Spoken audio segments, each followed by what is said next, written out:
It should go without saying that the Final Fantasy series is no stranger to social, political, and religious commentary, and mostly it falls into the realm of the allegorical. Not subtle allegory, mind you. Final Fantasy X, for instance, has extensive religious commentary taking the form of a story about the son of a mysterious father figure being transported to another world to put an end to a cycle of human sacrifices perpetuated by a seemingly benevolent church to appease a destructive monster literally named Sin. So, it's quite blatant, but still using a lot of metaphor and allegory to get its points across. Which is why it's so fascinating to me that the series' most successful recent property, the MMORPG Final Fantasy XIV, not only plays with that formula, but sometimes even outright averts it in favor of a far more direct and literal approach.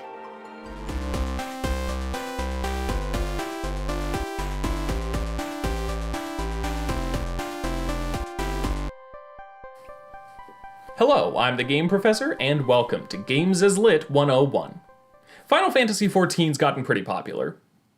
Scratch that actually, that's a massive understatement. Final Fantasy XIV has gotten so popular that in the midst of a large migration of players from World of Warcraft in July 2021, Square Enix outright stopped selling new copies of the game, even digital ones, for an entire weekend just to keep the sheer number of new and returning players from exploding its servers. And one of the things that really sets the game apart from the scores of other MMOs out there is its focus on storytelling. Apt for a series that has historically been a leading narrative force in the medium, but still abnormal for its genre. And also, in some ways, for Final Fantasy itself, because 14 mixes up how it tells its stories pretty significantly. More specifically, the base game, A Realm Reborn, operates on much the same allegorical principles as most others in the series, but the next two expansions, Heavensward and Stormblood, eschew that approach in favor of, not doing that. They're just about a thing, and they tell a story about that thing.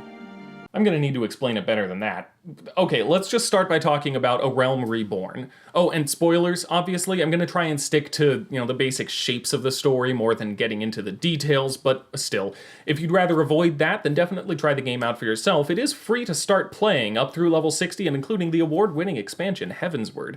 But if you'd rather just take a look at it before trying it yourself, the channel Playframe has just started an accelerated story mode playthrough of the game, so you can just check that out. It gives a pretty decent idea of what you're in for. A Realm Reborn is largely concerned with setting up the world and characters, and to that end, the story is a matter of going from place to place, dealing with threats in the form of the Primals.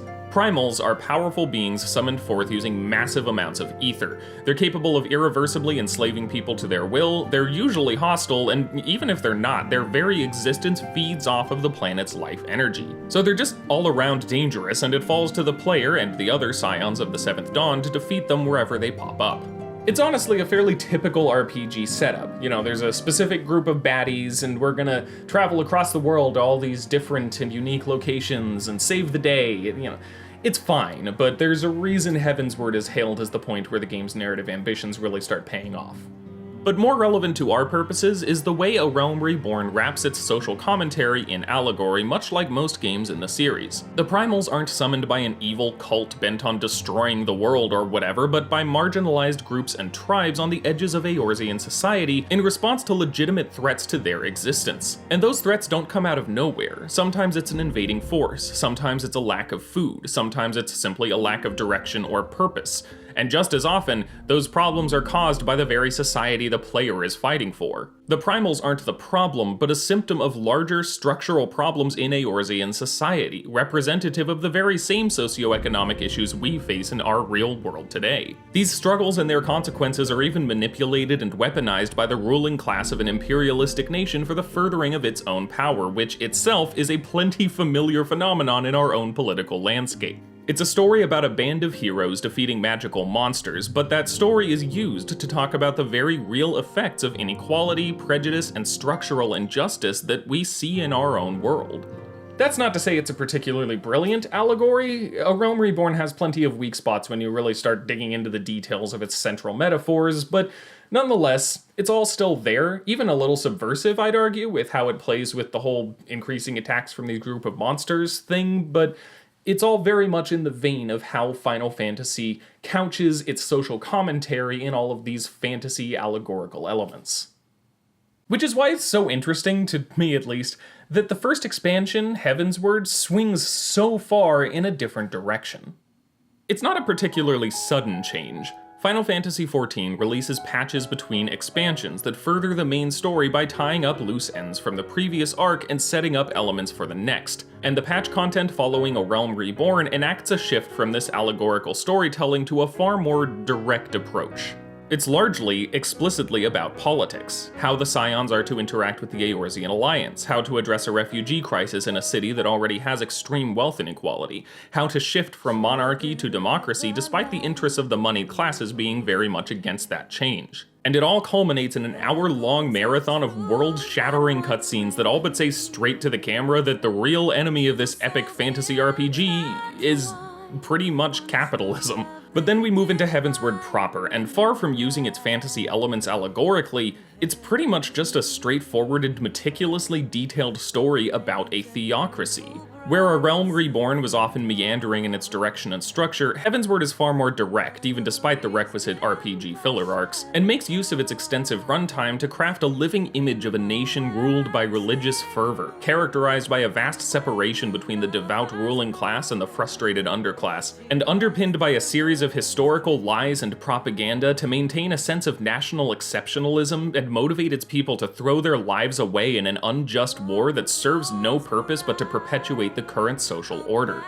Not that we in the good old USA would know anything about that, right? It's kind of amazing just how much of Heavensward is devoted to building the nation of Ishgard and showing the minutiae of how it works, down to the mindsets of those who kill in the name of pious convictions and the systems used by the powerful to perpetuate the cultural myths that motivate the lower classes to sacrifice everything for a nation that doesn't care for them. Despite all the dragons and magic and ancient gods that follow you around, Heavensward is far more concerned with painting a detailed picture of a society embroiled in a seemingly endless war, motivated by a false history that the ruling class sustains through religious coercion and propaganda. In contrast with the established norm for the series, including A Realm Reborn, Heavensward isn't so much an allegorical exploration of real-life concepts as it is a detailed story that is explicitly about them. That's not to say it's devoid of allegory. The dragon's long memory keeping ancient wrongs fresh in their mind while mankind's short lifespan keeps Ishgard focused on the present and makes it easier for its people to be manipulated could be read as an allegory for how racial disparities still affect the lives of people of color while white people are largely blind to them. The powerful Eye of Nidhogg could represent the way Ishgardian society has appropriated the suffering of the dragons to serve their own ends. And the story does eventually culminate in the Archbishop trying to ascend to godhood, just taking that extra fantasy step from religious figures in the real world building their own authority by claiming to speak for God. In these details, the fantasy elements come to the fore to represent more mundane phenomena we see around us in our own boring, magicless lives. But they're the exception to the rule in Heavensward. Overall, it's uncharacteristically concerned with building a detailed and believable world that outright demonstrates things that we see in our own real lives, rather than using fantasy and metaphor to represent them in a more allegorical sense the way most Final Fantasy stories do. And this more literal approach continues in the game's next expansion, Stormblood. Stormblood puts the focus back on the Garlean Empire, and more specifically, the colonies of once free nations that it has conquered. Once again, the expansion is mostly a surprisingly grounded, thorough, and straightforward representation of colonialism from the perspectives of the colonized. Between Alamigo and Doma, the expansion paints a detailed picture of what it looks like for ordinary people to find themselves under colonial power, and the cruelties perpetuated under such a system. It goes into the ways these individual cultures have been suppressed, shows specific methods the Empire uses to make their colonials feel that compliance is better than resistance, and delves into the mindsets of those who make both the choice to resist and the choice to fall in line. Most interestingly, it uses multiple characters and storylines to compare these imperialistic tactics to an abusive relationship, drawing parallels between the ways people are conditioned to submit to an actively malicious authority under both colonial oppression and familial abuse. Stormblood is widely considered the weakest of the expansions, and yeah, I would agree with that, but I don't think it gets quite enough credit for the way the story cuts right to the heart of colonialism, much in the same way that Heavensward cut to the heart of religious nationalism. And all in the same straightforward way, too. This is just a story about a colonial power and the people it's oppressing.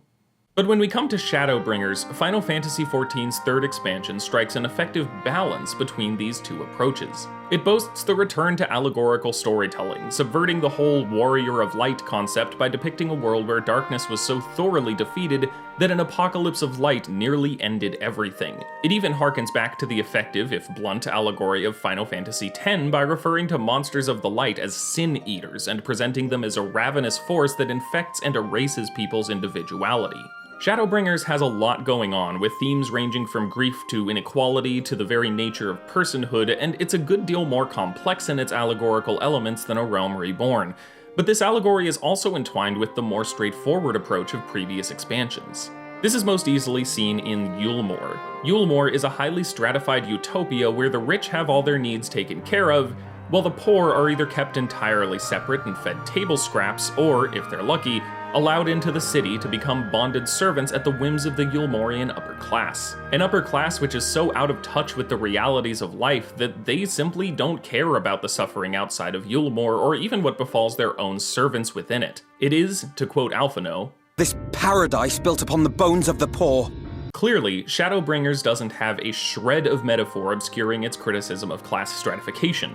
But in the larger picture, Yulemore is a safe haven from the Sin Eaters specifically because its leader, Vothri, has some kind of control over the monsters, which has just as nefarious an explanation as you might expect. It's a society that claims to protect the deserving from the evils of the world, when in reality it just uses those very evils to keep its wealthy residents happy at the expense of its poor. I really don't want to spoil exactly how the Yulemore stuff goes down, but pretty much every detail contributes on some level to its message about wealth inequality and the danger of expecting a charismatic leader to solve all your problems at the expense of others. So especially in this prominent part of Shadowbringers' story, we see these two different approaches to social commentary combined to pretty great effect. The story is rather direct, but there is still a whole lot of nuance to be found in the more fantastical elements, and that approach continues as Shadowbringers goes on to talk about things like grief and human nature through the relatively familiar JRPG trope of impending apocalypse. I'm not here to talk about which expansion is best, or how Final Fantasy XIV's story overall stacks up against the series' many other excellent narratives.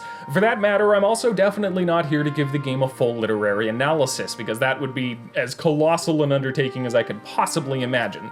Maybe I can get started on that if my Patreon ever gets to the point where I can do this full time. So, link down there in the description and all that sort of thing if that's something that you would maybe be interested in doing. But I do think it's fascinating to see the game experiment with different ways of addressing very real issues through its very fantastical story. It's at once a deviation from and evolution of Final Fantasy's usual storytelling norms, and clearly it's working very, very well.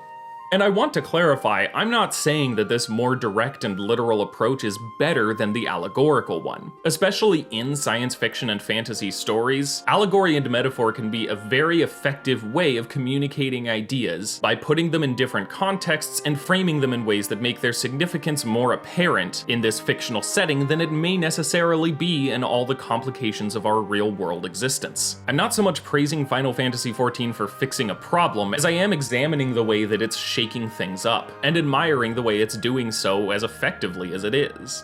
So what will Endwalker bring to the table? Who knows?